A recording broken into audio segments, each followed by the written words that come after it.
Assalamu alaikum wa rahmatullahi wa barakatuh. Alhamdulillah. Wa salatu wa salamu ala Sayyidina Rasulillah wa ala alihi wa sahbihi wa man wala. Now welcome back to Quran Arab and Matan al-Ajrumiyyah.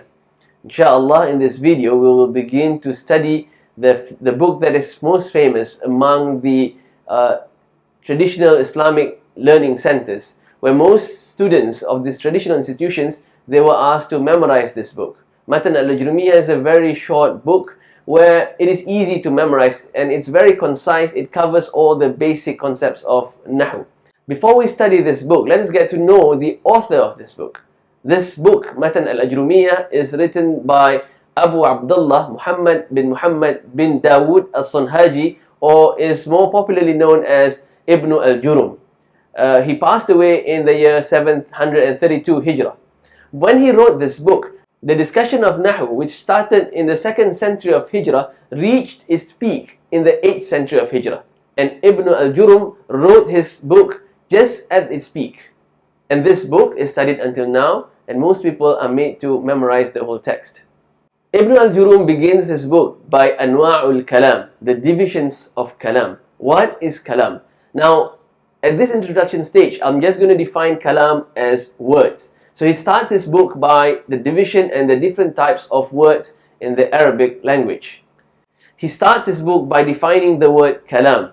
Al-Kalam huwa al-lafdhu al-murakkab al-mufidu bil-wad'i, which means Al-Kalam, it is al-lafdhu, something that is spoken, al-murakkab, and it is arranged, al-mufid, it has meaning, bil-wad'i, and it is uttered with intention. Why all grammarians begin their book by defining the word Kalam?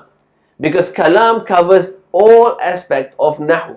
It is not simply just words, because it has a technical meaning to it. So as defined by Ibn al-Jurum here, it's that those are words that are spoken. So Al-Kalam and the knowledge of Nahu only governs spoken language, not sign language and not emojis. So emojis are not governed by Nahu or Sarf. Just like emojis, sign languages are not included in the definition of Kalam when it comes to Nahu. So al-lafdhu means spoken word, something that must be spoken. For instance, sayyaratun, which means car. If I were to use an emoji of a car, it will not be governed by Nahu. The second element of Kalam is al-murakkab. That means it must be arranged. So just sayyaratun, just one word, it still doesn't meet the meaning of al-kalam. It has to be a series of words arranged properly to bring meaning, al-mufid. For instance, sayyaratun kabiratun, a big car. So then it becomes al-kalam because the listener now understands it in the form of a sentence. And for it to be a sentence, it needs to fulfill the criteria of a sentence. It needs to have a subject and a predicate, or a subject and an object. So for instance, the sayyaratun kabiratun, you know that the car is big. So you have the car and the big explains the car. And it also has to be mufid. That means it brings meaning. It carries meaning.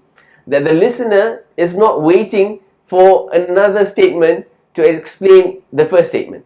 For instance, when I mention إِذَا تَوَقَّفَ الْمَطَرُ, when the rain stops, and I stop there, the listener would wonder, what is the meaning of that sentence? That statement, إِذَا تَوَقَّفَ الْمَطَرُ, doesn't mean the meaning of Kalam. It has to have a full statement that the listeners understand it. So, إِذَا تَوَقَّفَ الْمَطَرُ تُنْسَى الْمِظَلَّةِ, when the rain stops, people forget or people do not use the umbrella. So that is a complete sentence. So hanging sentence is not al-kalam. And finally, al-kalam must have bil-wad'i. Bil-wad'i has many meanings and has been discussed by scholars and grammarians to the meaning of al-wad'i here. But in this context, what we're learning in the series of videos, we will choose the meaning bil-wad'i to refer to intention. This is to separate coherent talk as opposed to a talk by someone who is sleep-talking, someone who is insane, or the speech of a parrot. So Nahu not only deals with the sentence structure, but it also looks into the meaning. For instance, if I were to say akaltu sayyara, that I ate a car, it meets the first three definitions, the first three criteria of al-kalam. So it is spoken word, al-lafzu. It is arranged in a proper way to make a sentence. And the third one, it has meaning. But the third meaning, bil wad'i. Am I serious in intending that I eat a car? So it doesn't meet the definition of al-kalam there, because nahu not only deals with the sentence structure, but will also look into the intention of the speaker. Now let's apply what we have learned about al-kalam into the Quran. And I'll be using Quran Arab, referring to Surah Al-Fatiha. Before we begin, it is important for us to understand that we are not trying to make the Quran comply to Matan al-Ajrumiyyah, because we know that the Quran is Kalamullah and is perfect. What we're trying to do here is apply our knowledge and practice it to Surah Al-Fatiha.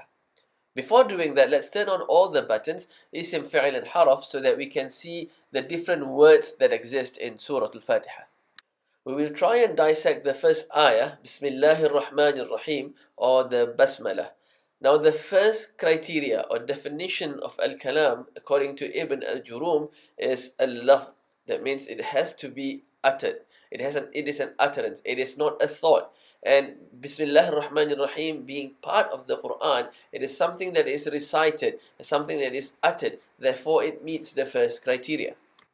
The second criteria, according to Ibn al-Jurum, is al-murakkab, compounded or arranged, organized. And you can see that Bismillahir Rahmanir Rahim comprises of 5 words, that therefore it is compounded and it is arranged. However, we have to understand that in a sentence there must be a subject and predicate.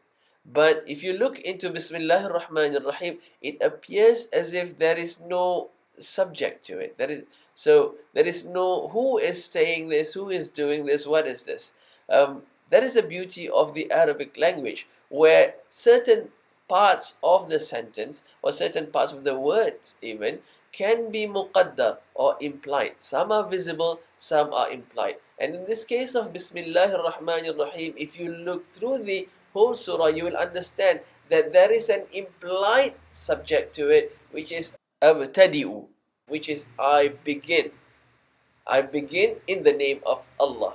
Therefore, it is murakkab. And the third definition is al-mufid. It must carry meaning. And Bismillahir Rahmanir Rahim has clear meaning which can be understood. The final criteria of al-kalam is bil-wad'i, which means with intention. So the word uttered is not accidental, it is with intention.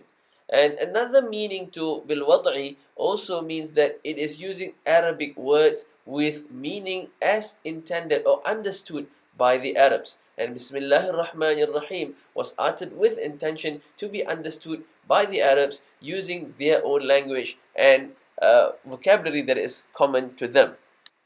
Now that is how the definition of al-kalam is applied to the Quran in Basmalah. Hopefully you have understood the definition of al-kalam and the 4 conditions for something to be considered al-kalam and its application in al-Quran. In the next video, inshallah, we will look into the different types of kalam as defined by grammarians, specifically Ibn al-Jurum in his book Matan al-Ajrumiyyah. Assalamu alaikum wa rahmatullahi wa barakatuh.